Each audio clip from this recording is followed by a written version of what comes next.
انما المؤمنون اخوہ، یہ قرآن کی آیت ہے، سورہ حجرات 26واں سپارہ آیت نمبر 10۔ اللہ تعالی ارشاد فرماتا ہے بے شک اہل ایمان بھائی بھائی ہے۔ مسلمان کیا ہے؟ بھائی بھائی ہے۔ بھائی کی تکلیف پر ہم ڈول بجائیں گے؟ بھائی رو رہا ہو ہم ہنسیں گے؟ بھائی کسی پریشانی میں ہو کیا ہم اس کی پریشانی دیکھ کر بنگڑے ڈالیں گے؟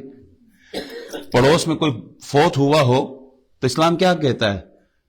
چاہے آپ کا اپنا اکلوتا بیٹا ہی کیوں نہ، اس کی بارات ہی کیوں نہ آ رہی ہو، پڑوسیوں کے تکلیف کو آپ نے محسوس کرنا ہے، آپ نے اس کے غم میں اس کے ساتھ شریک ہونا ہے۔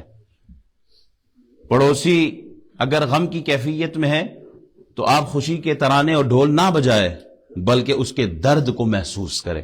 کیوں؟ حضور علیہ السلام فرماتے ہیں المؤمن مرآۃ المؤمن۔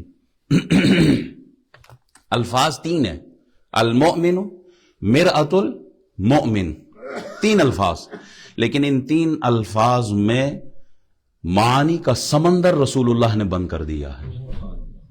کیسے؟ فرماتے ہیں مومن آئینہ ہے اپنے بھائی کے لیے، اپنے مومن بھائی کے لیے۔ مومن آئینہ ہے مومن بھائی کے لیے۔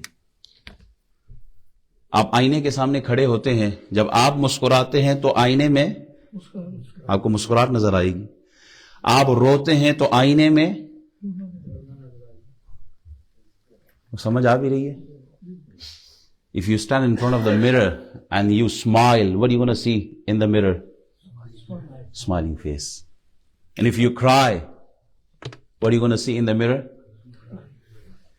مومن مسلمان آئینہ ہے، حضور فرماتے ہیں اگر آپ کا بھائی خوش ہے تو آپ اس کی خوشی میں خوش ہیں، اور اگر آپ کا بھائی غمگین ہے تو آپ اس کے غم میں غمگین ہیں۔ آئینے میں ہم اپنے عیبوں کو دیکھ کر اس کی اصلاح کرتے ہیں۔ آئینہ سامنے ہے، ایک شخص کھڑا ہے آئینے کے سامنے اور اس کے چہرے پر اس کو نظر آیا کوئی نشان ہے، کوئی عیب ہے، کوئی گندگی ہے، تو وہ کیا کرتا ہے؟ اس آئینے کو دیکھ کر اپنے چہرے سے اس نشان کو، اس عیب کو، اس گندگی کو صاف کرتا ہے۔ کہا مومن اپنے بھائی کے لیے آئینہ ہے۔